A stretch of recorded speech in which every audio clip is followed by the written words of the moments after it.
किसान भाइयों, आपको हम अपने चैनल पे आपका स्वागत करना चाहेंगे।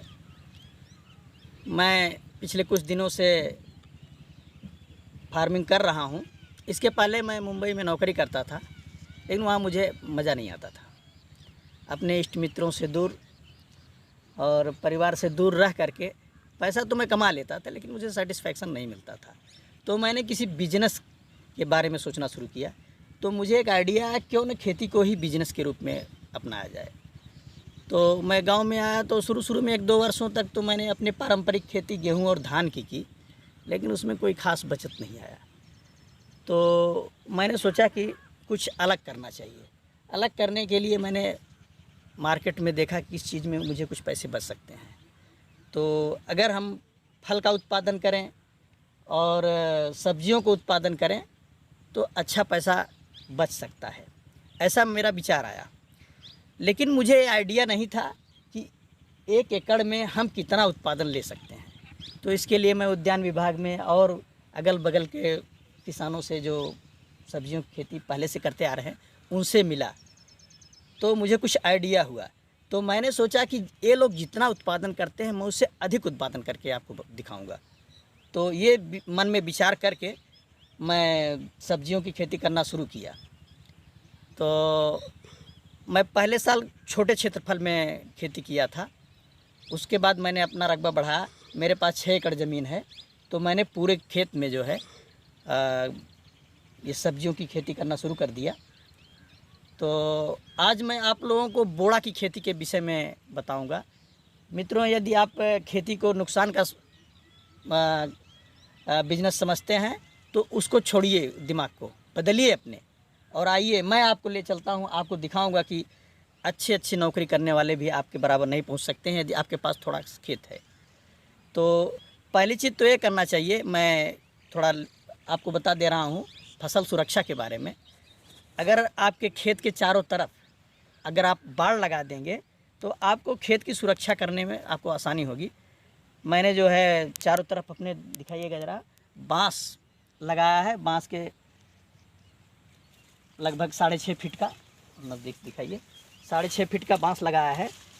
और ज़मीन के पैरेलल मैंने ये 8 लेयर तार लगाया है, और हॉरिजॉन्टल में मैं लगभग 6-7 इंच पर ये टुकड़े काट करके मैंने लगा दिया है। तो इससे जाली बन गया है, तो इससे पशुओं से और चोरों से कुछ सुरक्षा मिल जाती है। पशु तो एकदम नहीं आ सकते हैं। तो मार्केट में 18 गेज का तार 25 किलो के बंडल के रूप में मिलता है। तो एक बंडल की कीमत हमारे स्थानीय मार्केट में 1600 रुपये बंडल था।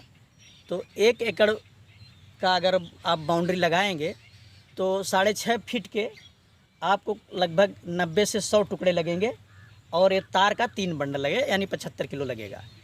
तो इसकी कास्ट हम बोड़े की कास्ट में केवल नहीं जोड़ेंगे, इसलिए कि ये आपको कई सालों तक आपकी फसलों की सुरक्षा करता रहेगा। बोड़ा में मुझे मल्चिंग जो आप लगाएंगे 1 एकड़ के लिए आपको 7 बंडल मल्चिंग का उपयोग करना पड़ेगा। एक बंडल मल्चिंग की कीमत 1600 रुपये होती है। और आपका 2 किलो 4 किलो लगभग अगर बीज आप उपयोग किए हैं तो 4 किलो बीज की कीमत 2000 रुपये हो जाएगी। 500 रुपये किलो इस साल था बीज का कीमत। और उसके बाद आपको खाद की कीमत जोड़ना पड़ेगा। कुल मिलाकर लगभग 20-22 हज़ार रुपये आपका जो है खर्चा आएगा। और अगर आप 20 और 25 रुपये के रेट से बेच ले गए, पिछली साल मेरा 25 से कम नहीं बिका था, 25, 26, 27 तक थोक रेट में बिका था। तो अगर 70 कुंतल आप 1 एकड़ में पैदा करते हैं, 20 के भी रेट से अगर बेच ले जाते हैं तो आपको 1,40,000 रुपये मिलेगा। तो आप सोच सकते हैं कि बरसात के सीज़न में आप इससे बोड़े की खेती से अच्छा पैसा कमा सकते हैं। बशर्ते एक चीज़ आपको ध्यान में रखना होगा, ऐसे खेत का आप चयन करें जहां जल निकासी की व्यवस्था अच्छी हो। क्योंकि अगर इसमें पानी लग जाएगा, कई दिनों तक ठहर जाएगा, तो ये फसल सूख जाएगी। तो बोड़ा की खेती अगर आपको करना है तो चूँकि बोड़ा की खेती तो साल के 9 महीने की जा सकती है। केवल शरद ऋतु में नवंबर, दिसंबर, जनवरी ये जो अनुकूल नहीं होता बोड़ा के लिए, और बाकी 9 महीने आप इसकी खेती कर सकते हैं। तो मैं आज आपको जो बताने जा रहा हूँ बरसात की खेती के बारे में बताने जा रहा हूँ। मित्रों, मैंने जो मुस्कान खरबूज बोया था तो वो फसल मुझे मई के लास्ट तक ख़त्म हो गई। उसकी बुआई मैंने जो है फरवरी के फर्स्ट वीक में कर दिया था। तो फसल निकालने के बाद मैंने उसी लाइन और उसी मल्चिंग पर ये बोड़ा की फसल लगा दिया है।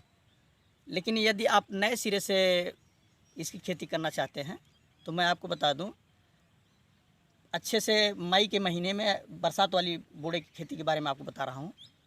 अगर आप नई तरह से कर रहे हैं तो पहले मई के महीने में खेत को अच्छी तरह से जुताई कर लें। अंतिम जुताई के पहले प्रति एकड़ के हिसाब से एक बोरी यानी 50 किलोग्राम फास्फोरस मतलब डीएपी डाल दें, और यूरिया 50 किलो और 50 किलो पोटास डाल करके खेत को अच्छी तरह से जुताई कर दें। और जुताई करने के बाद 6-6 फीट पर आप नालियाँ उसको बना दें। नालियाँ बनाने के लिए आप हल का उपयोग कर सकते हैं। अगर यदि आपके पास नाली बनाने वाला हल है और नहीं है तो आप लेबर के माध्यम से बना सकते हैं। नालियाँ जब आप बनाएंगे तो उसके दोनों तरफ आप मिट्टी ले जाएंगे तो आपको नीचे गहराई मिल जाएगी लगभग 7 से 8 इंच, और दोनों तरफ आप ऐसे मल्चिंग लगा देंगे। मल्चिंग मैंने जो 3 फुट चौड़ी और जो है 25 माइक्रोन का लिया है। ये मार्केट में आपको 1600 रुपये बंडल मिल जाएगा। 200 मीटर लगभग लंबी होती है एक बंडल में मल्चिंग बोने से फ़ायदा होगा कि बरसात के सीज़न में बरसात चूँकि ज़्यादा होती है तो ये दोनों तरफ से कवर रहेगा, तो नमी आपको थोड़ा ये नमी से सुरक्षा करेगी, नमी कम इसको लगेगी तो पीला नहीं होगा आपका फसल। और दूसरी चीज़ ना, इसमें जो है घासें कम उगेंगी तो घास से आपका बचत हो गया, और बरसात के लिए जो पानी की नमी ज़्यादा हो जाती है उसको कुछ ये बचत करेगा। तो हमने क्या किया है, ये जो मल्चिंग है इसके एक तरफ बोया है और उसके दूसरी तरफ भी बोया है। मैं दोनों तरफ से बुआई कर दिया हूँ। तो मित्रों, बुआई करने के पहले बीज को राइबोजियम कल्चर से शोधित कर लेना चाहिए। शोधित बीज ही बोएं तो उसके लिए ज़्यादा आपको मतलब फ़ायदा होगा। बीज का शोधन आप राइबोजियम से कर लें, उसके बाद बुआई करें। 1 एकड़ में आपको 4 किलोग्राम बीज की आवश्यकता होगी। मार्केट में यूँ तो तमाम बीज उपलब्ध हैं, पूसा संस्थान के भी बीज हैं, और अर्का गरिमा भी है। लेकिन मैंने जो अपने लिए चयन किया है वो भूमि एग्रो का काशीनाथ बीज है। ये इसके पौधों की लंबाई मैक्सिमम 2-2.5 फीट होती है और इसमें पैदावार बहुत अच्छी है। पिछली साल मैंने इसमें 1 एकड़ में लगभग 60 से 70 कुंतल पैदावार लिया था।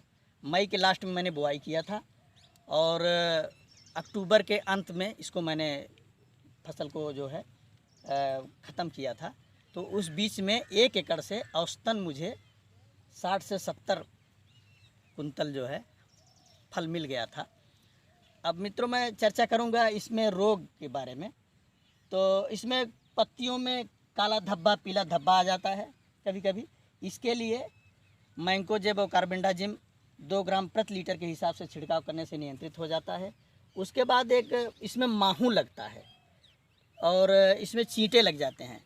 माहू और चींटे से बचाव करने के लिए हमें मार्केट में जो भी कीटनाशक उपलब्ध हो उसका छिड़काव कर देंगे, आसानी से कंट्रोल हो जाता है।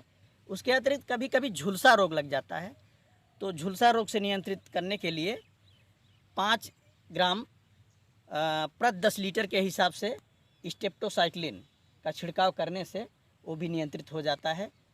और इसमें लागत जो है, अगर आप बाड़ का छोड़ दें, बाड़ आप बनाएंगे तो बाड़ के लिए तो अलग से है। तो मित्रों, बोड़ा की खेती के विषय में मैंने आपको ये जानकारी दी है। यदि अगर आपको इससे कोई और भी जानकारी चाहिए तो हमें कमेंट करें, हम आपको उसका उत्तर देंगे। और हम आपको आमंत्रित करेंगे कि आप खेती को अपने जो है पेशे के रूप में अपनाएं। इसमें आपके पास अगर 2-4 एकड़ ज़मीन है तो मैं गारंटी के साथ कहता हूँ आपसे 4-5 लाख रुपए पर एनम कमा सकते हैं। तो मित्रों, हम अगले वीडियो में आपसे फिर मुलाकात करेंगे, क्योंकि मैं तरह तरह की खेती करते रहता हूँ। तो आपको अगले खेती के बारे में आपको बताऊँगा। धन्यवाद।